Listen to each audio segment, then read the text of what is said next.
오늘 데살로니가 전서 4장 13절부터 18절까지 말씀을 통해서 재림과 우리의 소망이라는 제목으로 하나님 말씀을 증거하겠습니다. 주위에 이렇게 별걸 다 기억하는 사람들을 우리가 가끔 만날 때가 있습니다. 혹시 여러분 주위에서 서울 시내 버스 노선 다 외우고 있는 그런 특이한 친구 혹시 만나보셨습니까? 어떤 사람은 전철역을 무슨 역 다음에 무슨 역 이걸 1호선, 2호선, 3호선 그걸 다 외우고 다니는 저만 별난 사람들이 주로 있는가 봅니다. 제가 한국에 있을 때는 저희 노회 목사님 한 분이 목사님들의 생일을 다 이렇게 기억해서 그런 거 있죠. 전혀 안 친한데 전화 와서 생일 축하한다고 하면은 참 감사합니다 했는데 그 다음에 할 얘기가 없어요. 왜? 서로 잘 모르는 사람인데 근데 또 꼭 그렇게 생일을 기억해서 친하지도 않고 잘 모르는데 문자도 아니고 굳이 전화해서 당황시키는 사람도 있습니다. 이렇게 살다 보면 굳이 저런 것을 왜 알고 지내나 하는 사람들이 있습니다. 근데 우리가 이 땅에 살면서 정말 그리고 꼭 알아야 될 것이 있습니다. 그것이 뭐냐면 죽음 이후에는 어떻게 되는가 하는 것입니다. 어떤 사람 죽음은 끝이지 뭐 이렇게 말하는 사람도 있지만 놀랍게도 성경은 죽음 이후에 대한 얘기를 아주 많이 하고 또 강조하고 있습니다. 저는 사춘기 때 최고의 관심은 죽음이었습니다. 점쟁이가 저희 어머니가 10살 되기 전에 돌아가신다는 얘기를 했기 때문에 날마다 저희 어머니가 돌아가시는 것에 대한 불안과 두려움 속에 살았습니다. 그리고 공교롭게도 저희가 망해서 흘러들어간 곳이 놀랍게도 벽제 화장터였고 저희 집이 벽제 화장터 정문하고 붙어있는 집입니다. 그래서 혹시 서울에 살면서 벽제 화장터를 가봤다 그러면 저희 집 앞을 지나가신 겁니다. 그러니까 화장터 앞에서 15년을 살았습니다. 그것도 정문 앞에서. 그래서 죽음에 대한 예민함을 갖고 있던 사람이 화장터 앞에서 15년을 살았으니까 제가 얼마나 죽음에 대해서 예민하겠습니까? 오늘 데살로니가 교회는 어떤 문제를 갖고 있었냐면 예수님의 재림이 자기네들이 살아있을 때 일어날 사건이라고 생각하는 사람들이 있었다는 거예요. 예수님이 재림하는 것은 분명히 믿어요. 근데 언제 하느냐? 내가 죽기 전에 예수님이 재림하실 거야.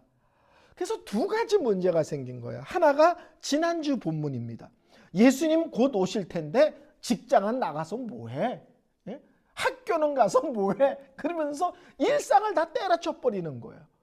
때려치고 아무것도 안 하면 되는데 그 사람의 그 무책임한 것 때문에 교회가 그 짐을 짊어지는 일이 생겼다는 거예요.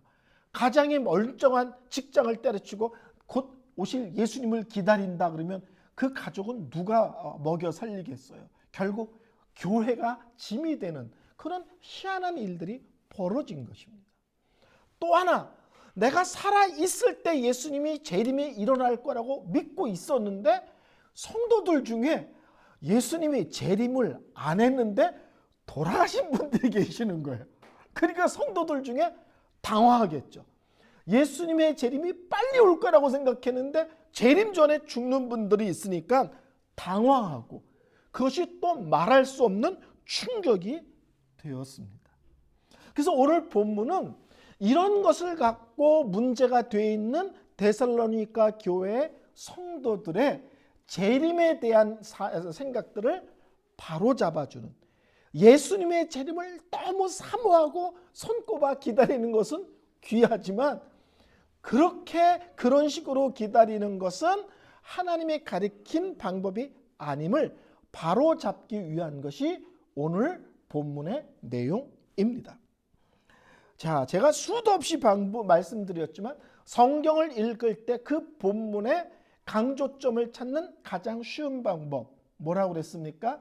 반복되는 단어가 있으면 그게 강조점이다 그랬습니다. 오늘 본문에 놀랍게도 죽는다는 말 대신에 어떤 말을 대신 쓰냐면 무려 3번이나 반복합니다. 13절, 14절, 15절 3번 반복하는데 죽는다는 말 대신에 어떤 말을 씁니까? 잔다라는 말을 쓰고 있죠. 형제들아, 자는 자들에 관하여서는 또 14절에 이와 같이 예수 안에서 자는 자들도 또 15절에도 살아남아 있는 자도 자는 자들보다 결코 앞서지 못하리라. 놀랍게도 죽음을 설명하는데 죽은 자라는 표현 대신에 자는 자라는 표현을 쓰고 있는 것을 알 수 있습니다.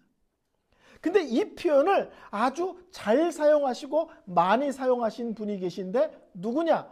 바로 우리 예수님이십니다.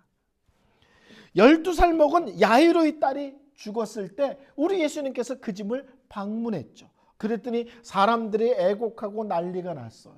그러지 않겠어요? 12살 먹은 어린 아이가 죽었으니 얼마나 슬프겠어요. 그때 우리 예수님께서 이렇게 말씀하십니다. 너희가 어찌하여 환호하며 우느냐? 이 아이가 죽은 것이 아니라 잔다. 우리 예수님께서 죽은 아이 가정을 방문해서 그 아이가 죽은 것이 아니라 잔다. 그래서 죽는다는 말 대신에 우리 예수님이 잔다는 표현을 쓰는 것을 알 수 있습니다. 또 우리 예수님께서 너무너무 사랑하셨던 나사로 있죠. 나사로가 죽었다는 말을 들으시고 우리 예수님께서 무슨 말을 하냐면 우리 친구 나사로가 잠들었도다. 그러나 내가 깨우러 가노라. 죽었다는 소식을 듣고 예수님께서 나사로 집을 방문하는데 뭐라고 말하냐면 야 빨리 가서 장례식 끝나기 전에 빨리 그 집에 가자 이러지 않고 나사로가 잠들었다. 그러니 우리 빨리 가서 잠자는 나사로를 깨우자 이렇게 말씀하고 있다는 거예요. 데살로니가 교회 성도들에게 죽음에 대한 문제를 다룰 때 첫 번째 강조하는 것이 예수 그리스도 안에 있는 사람들은 죽었지만 그러나 성경의 원리와 가르침은 실제로는 자는 것이다 라고 표현하는 거예요. 죽었다 그러면 끝입니다. 그렇죠? 절망입니다. 그렇죠? 더 이상은 없잖아요. 근데 잔다는 것은 깨면 되는 거예요. 그리고 다시 일어나서 무엇인가를 할 수 있는 것입니다. 잔다는 것은 깨어나는 것을 전제하는 거예요. 그래서 예수 그리스도 안에서 죽은 자를 잔다고 말씀하는 것은 이 사람이 예수 그리스도 안에서 죽었을 뿐만 아니라 예수 그리스도 안에서 다시 깨어날 날이 있다는 것을 전제해서 말씀드리는 겁니다. 또 한편 이 슬픔과 절망 속에 빠져 있는 또 당황하는 데살로니가 성도들에게 죽은 것이 아니다 잔다라는 말을 함으로써 위로의 말을 주는 거예요. 여러분 누가 죽는데 그것 때문에 당황하거나 놀라거나 그것 때문에 땅을 치고 우는 사람 없죠. 우리 엄마가 낮잠을 자 그러고서 울고 어쩌면 좋아 우리 엄마가 코를 골아 그러고 고글하는 사람 없잖아요. 잔다는 것에 대해서 염려하며 걱정하며 불안해하며 떠는 사람은 아무도 없습니다. 왜? 깨어날 것이니까. 그래서 데살로니가 성도들의 죽음에 대하여 불안하며 절망하는 성도들에게 그리스도 안에서 죽은 사람은 그리스도 안에서 깨어나는 것이다. 그러니 끝이 아니다. 절망이 아니다. 그들이 예수 그리스도 안에서 눈 뜰 때 그들은 천국에 가 있는 것이다. 다른 말로 장소가 이동된 것이다. 안방에 있던 사람이 건너방으로 간 것처럼 이 땅에 있던 성도가 천국으로 옮겨간 것이 그 사람이 사라지거나 없어지거나 끝은 아니다. 이렇게 말씀합니다. 그래서 성도들의 죽음에 절망하며 당황하는 성도들에게 그리스도 안에서는 죽은 것이 아니다. 잔다. 깨어난다. 천국에 가 있다. 여기는 없지만 천국에 있다. 라는 말씀으로 1차 위로의 말씀을 전하는 것입니다. 두 번째는 예수 분명히 다시 오신다는 겁니다. 이 데살로니가 교회는 예수님의 재림을 못 믿은 게 아닙니다. 지나치게 믿고 열심히 믿어서 문제가 된 거죠. 구약 성경은 끊임없이 강조합니다. 하나님께서 우리를 위하여 구원자를 보내신다. 이것이 창세기 3장 15절부터 시작됩니다. 아담과 하와가 선악을 알게 하는 나무의 열매를 따먹고 죄를 짓자마자 우리 하나님은 그 두 사람에게 나타나셔서 먼 훗날 이 죄를 해결할 구원자를 보내주시겠다고 약속합니다. 그러니까는 창세기 3장 15절에 이미 예수 얘기가 언급되기 시작하는 거예요. 창세기 3장부터. 그래서 구약 성경은 끊임없이 하나님의 구원자를 보내주신다. 하나님의 구원자를 보내주신다. 분명히 오신다. 믿음으로 소망하며 기다려라. 이게 구약의 아주 핵심적인 메시지입니다. 하나님의 아들 구원자가 오신다. 오신다. 오신다. 정말 오신다. 신약 성경은요. 오셨다. 봐라. 하나님의 아들 구원자가 오셨지. 예수 맞지? 근데 하나가 더 있어요. 근데 이분이 다시 오신다. 다시 오신다. 구약에 하나님의 아들이 오신다. 오신다 했는데 정말 왔어. 근데 신약 성경에 오셨다. 근데 이분이 다시 오실 것이다. 재림하실 것이다를 또 얘기해요. 초림을 약속한 성경이 정말 초림의 예수가 오셨듯이 재림의 약속을 예수님을 말씀하셨다면 재림의 예수도 역시 이 땅에 우리는 다시 오실 것을 믿습니다. 근데 예수님의 재림을 오늘 16절에 이렇게 말합니다. 주께서 호령과 천사들의 소리와 하나님의 나팔 소리로 친히 하늘로부터 강림하시리니. 재림하실 때 우리 예수님은 구름을 타고 천사들의 호의를 받으면서 영광 가운데 오신다는 거예요. 예수님의 재림은 두 가지가 특징이 있습니다. 첫째는 모든 사람이 볼 수 있고 모든 사람이 알 수 있게 오십니다. 믿음 좋은 사람만 오시거나 어느 동네에 오시는 것이 아닙니다. 초림은 오셨는지 사람들이 거의 몰랐잖아요. 그렇죠? 어디 계신지도 잘 몰랐어요. 이 초림의 예수입니다. 그러나 재림의 예수는 이 세상의 끝을 선언하시는 사건이기 때문에 모든 사람이 알 수 있고 모든 사람이 볼 수 있습니다. 그래서 예수님의 재림은 특정한 시간이나 특정한 장소나 또 몇몇 사람에게 오는 것이 아니고 동시적이고 공개적으로 옵니다. 이 지구에 사는 모든 사람이 동시적으로 볼 수 있고 그 다음에 공개적으로 볼 수 있게 오시는 겁니다. 그래서 예수님의 재림을 얘기할 때 이단이냐 아니냐를 알 수 있는 게 딱 두 가지입니다. 특정한 장소를 이야기하면 이단입니다. 예수님은 미국 캘리포니아 몬트레이 531번지 무슨 길 이름을 이렇게 구체적으로 얘기하면 와, 저 사람은 정말 영적인 사람이다가 아니라 이단입니다.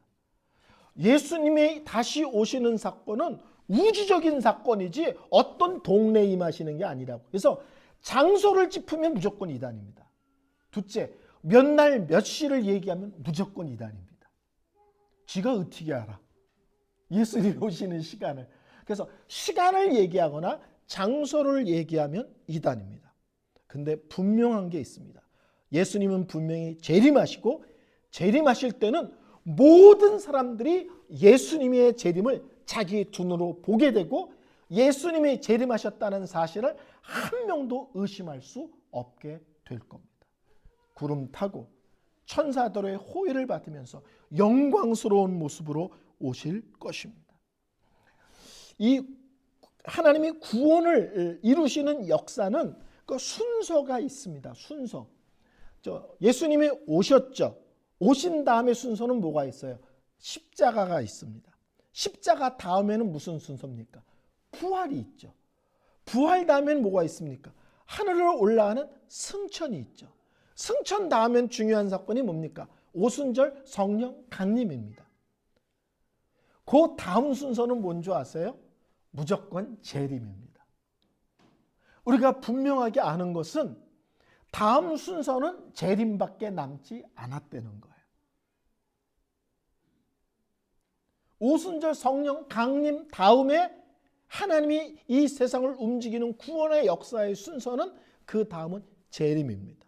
그러니까는 오늘 저녁에 오시든 내일 오시든 언제든지 예수님이 오실 수 있습니다. 왜? 다음 순서가 재림밖에 남지 않았기 때문이다. 그런 의미에서 우리는 말세를 살고 있는 거예요. 그런 의미에서 다음 순서가 재림밖에 없기 때문에 그렇습니다. 데살로니가 성도들처럼 우리도 그러므로 재림 신앙을 갖고 살아야 됩니다. 언제든지 예수님이 오실 수 있다. 언제든지 예수님이 오실 때 부끄럽지 않는 모습으로 그 앞에 서는 거룩의 삶, 경건의 삶, 참 믿음의 삶을 살자. 그래서 계시록이 어떻게 끝납니까? 아멘 주 예수여 오시옵소서. 이렇게 끝나잖아요. 무조건 21절이 있지만 20절에 아멘 주 예수여 오시옵소서. 모든 믿음의 사람들은 이 분명한 아멘 주 예수여 오시옵소서라는 재림신앙, 재림을 손꼽아 기다리는 믿음을 항상 중심에 새기며 살아야 됩니다. 자, 이 교회는 재림의 문제는 아닌 거예요. 성도들이 어떻게 되느냐에 고민이 있었어요. 그래서 사도 바울이 거기에 대한 가르침을 주기 시작합니다. 자, 여러분 죽습니다. 죽으면 어떻게 되느냐? 몸은 땅에 묻혀서 흙으로 돌아가죠. 그 다음에 영혼은 즉시 천국으로 돌아갑니다. 그렇죠? 몸과 영혼이 분리되는 게 죽음이거든요. 죽으면 영혼은 천국으로 돌아가고 이 몸은 땅에 묻히고 흙으로 돌아갑니다. 자, 근데 예수님이 재림하세요. 그러면 어떤 순서로 부활을 하느냐? 오늘 16절에 그리스도 안에서 죽은 자들이 먼저 일어날 것이다 라고 말씀을 합니다. 먼저 우리 예수님이 재림하시면 누가 먼저 일어나느냐? 이미 죽은 자들이 다시 먼저 부활합니다. 이게 어떤 의미인가 찾아봤더니 한국의 유명한 신학자가 이렇게 말을 했어요. 예수님 재림하실 때 천국에 있는 영혼도 같이 온다는 거예요. 그래서 예수님 오실 때 천국에 있는 영혼이 같이 오면서 땅에 흙으로 변한 우리의 몸이 신령한 몸으로 변하여 영혼과 우리의 신령한 몸으로 변한 영혼이 합쳐져서 하늘로 올라가는 것입니다. 영원한 천국으로 들어가는 것입니다. 그래서 14절에 우리가 예수께서 죽으셨다가 다시 살아나심을 믿을진대 이와 같이 예수 안에서 자는 자들도 하나님이 그와 함께 데리고 오시리라. 무슨 말씀이에요? 예수께서 돌아가셨다가 우리 주님께서 다시 살리신 것처럼 예수께서 죽음에서 부활하신 것처럼 자는 자들도 죽음에서 끌어내어 부활의 영광에 참여하게 하실 것이다. 그래서 순서로 따지면 예수님이 부활하실 때 이미 죽은 자들이 먼저 부활하는 순서를 갖습니다. 땅에 흩어졌던 우리 흙으로 변한 우리가 신령한 몸으로 변하고 신령한 몸은 예수님 부활하셨을 때 문이 닫혔는데 쓱 들어오셔. 그렇죠? 근데 만져보는데 살과 뼈가 잡혀. 또 음식을 잡수죠. 근데 쓱 문이 닫혔는데 나가셔. 육체는 있는데 시간과 공간에 제한받지 않는 신비로운 몸을 갖고 있어요. 그래서 부활하면 이런 것일 거구나를 우리가 어느 정도 알 수 있습니다. 정확하게 알진 못하지만 예수님의 부활하신 몸을 통해서 알 수 있습니다. 그런 신비로운 몸으로 병하고 영혼이 합쳐져서 이제 천국에 들어가는 것이 첫 번째고 17절에 그 다음에 살아있는 자들도 그들과 함께 구름 속으로 끌어올려 공중에서 주를 영접하게 하시리니 그래야 우리가 항상 주와 함께 있으리라. 지상에 예수님 재림할 때까지 살아있는 사람은 어떻게 되느냐? 그 상태에서 영광의 몸으로 변해서 하나님께 들려 올려서 같이 천국으로 들려 올라간다는 거예요. 휴거라는 책 읽어보셨어요? 휴거 믿는 사람들, 그 사람들은 뭐 1차 휴거가 있는데 이것은 아무도 모르게 믿는 사람들만 싹 사라지는 거고, 근데 그렇지 않습니다. 성경에 그렇게 말하지 않고 예수님 재림하실 때 살아있는 사람들은 다 하나님이 끌어올리신다. 얼로 공중으로. 그래서 변화된 모습으로 천국에 들어가신다는 거예요. 그러니까 예수님 다시 오실 때 이미 살아서 이 땅에서 예수 믿는 사람들은 살아있는 채로 하나님께서 끌어올려 천국으로 데려가시는 겁니다. 근데 이런 거 있죠. 어떤 말을 할 때 성도들이 설명을 하기 위해서 순서를 얘기할 때가 있어요. 그렇죠? 어떤 걸 설명하기 위해서 순서를 굳이 정한다면 이해시키기 위해서. 그러니까 먼저 죽은 자들이 부활하고 뒤에 살아있는 자들이 공중으로 들려서 부활의 주님을 맞이해서 영원한 천국에 들어가는, 순서는 그렇게 돼. 그렇지만 정확히 말하면 이 모든 게 동시적 사건인 거예요. 무슨 말인지 아시죠? 우리 주님이 오셨을 때 흙으로 변한 사람들이 다 일어나서 영혼과 합쳐서 하나가 돼. 그럼 우리 주님께서 한 명도 부활 안 한 사람 없지? 빠진 사람 없지? 아직도 흙에 그냥 묻혀있는 사람이 있나? 끝났지? 자, 그러면 이제 다음 순서. 자, 살아있는 사람들을 올라오세요. 이게 아니라는 거예요. 무슨 말인지 아시겠죠? 그러니까 이해하기 위해서 이런 순서로 설명하지만 실제는 이것이 눈 깜짝할 사이에 다 같이 일어나는 사건이 있는 거예요. 실제로는 예수님 부활하실 때 몇 시간에 걸쳐서 부시럭 해가지고 여기서 하나 일어나고 부시럭해서 저쪽 하나 나고, 우리 주님께서 자, 경기도 다 일어났습니까? 캘리포니아 빠진 사람 없어요. 이러고 자, 끝났습니다. 자, 그러면 이제 다음 순서, 이 땅에서 살아있는 사람들 순서입니다. 자, 준비한, 이거 아니에요. 그러니까 순서적으로 우리를 이해를 돕게 이렇게 말하지만 실제로는 예수님이 오시면 성도들이 다 같이 죽은 자는 죽은 자들로 살아나고 살아있는 자들은 있는 상태에서 신령한 몸으로 변하여 우리가 들어간다는 거예요. 그래서 어떤 분들은 그랬어요. 내가 신령한 몸으로 변하는데 90살인데 신령해. 그래서 그 몸으로 영원히 살면 어떻게 하지? 막 이렇게 걱정하는 사람들이 있어요. 그런 사람 못 보셨어요? 쟤는 20살에 들려 올려가서 쌩쌩한 모습으로 천국에서 쌩쌩하가 영원히 할 텐데 나는 90에 허리도 아파 죽겠는데 늙어가지고 영원히 사는 거. 신령, 하나님 보시기에 가장 아름답고 하나님 보시기에 가장 복된 모습으로 우리를 변화시켜서 천국에서 영원히 살게 하신다는 겁니다. 그래서 이 사람들에게 예수님 오시기 전에 먼저 죽었다고 이상한 것 아니고 나중에 죽었다고 더 복된 것이 아니다. 예수님 재림하시면 먼저 죽은 사람이나 이 땅에 살아있는 사람이나 같이 들려 천국에 들어가는 것이다. 순서에 복됨과 아름다움이 있지 않다. 예수님이 재림하신다는 것이 사실이고 그 믿음을 지니고 아름답게 신앙생활하는 것이 중요하다는 얘기를 하는 것입니다. 자, 결론을 내리겠습니다. 천국의 복됨과 영광은 뭘까요? 가끔 천국 가면 뭐가 좋으네요? 이렇게 물어보면 꼭 이렇게 얘기하는 사람이 있습니다. 황금길, 12보석으로 만든 집, 눈물, 근심, 고통, 죽음이 없는 곳. 이런 식으로 천국을 그래서 가고 싶어요. 이런 사람들이 있습니다. 근데 오늘 17절에 명확하게 이렇게 얘기합니다. 그리하여 우리가 항상 주와 함께 있으리라. 천국이 복되고 영광스러운 것은 하나님과 영원히 함께 살 수 있기 때문에 좋은 것입니다. 아멘.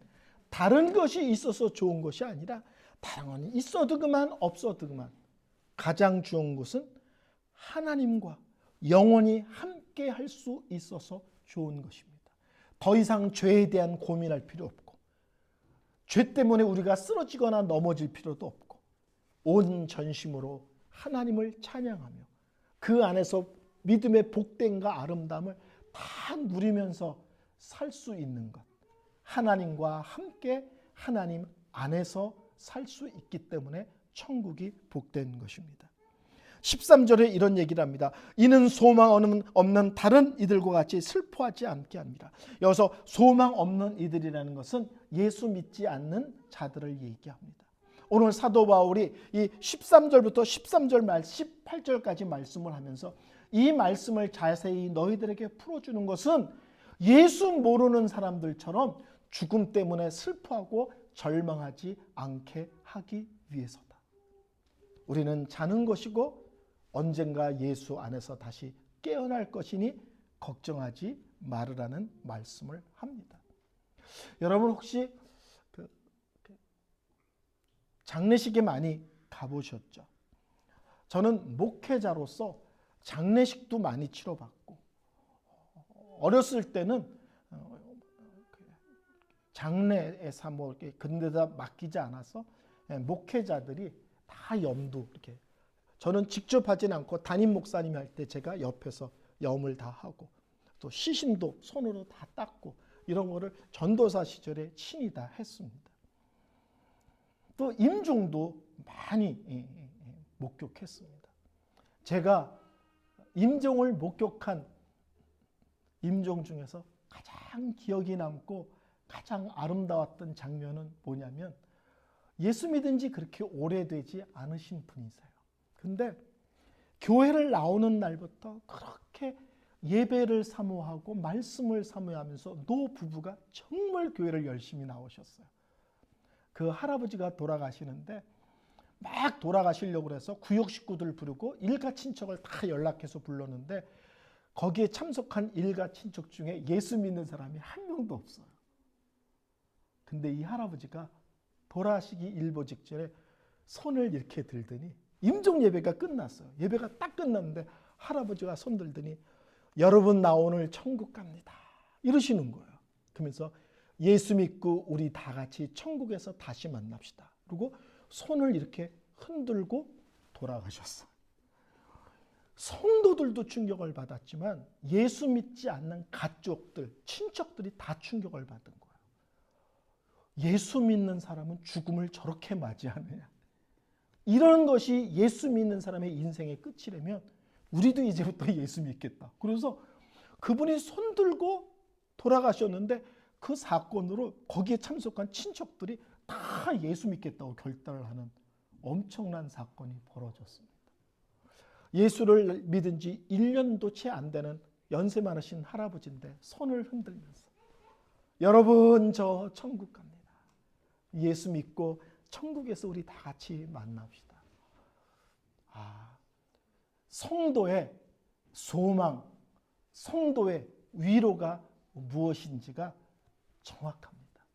궁극적으로 우리는 죽음 이후에 영원한 천국이 있음이 우리의 궁극적인 소망이고 우리의 궁극적인 위로입니다. 우리 성도들이 이런 분명한 재림신앙 그리고 그 안에서 참 소망을 갖는 귀한 성도님들 되시기를 바랍니다.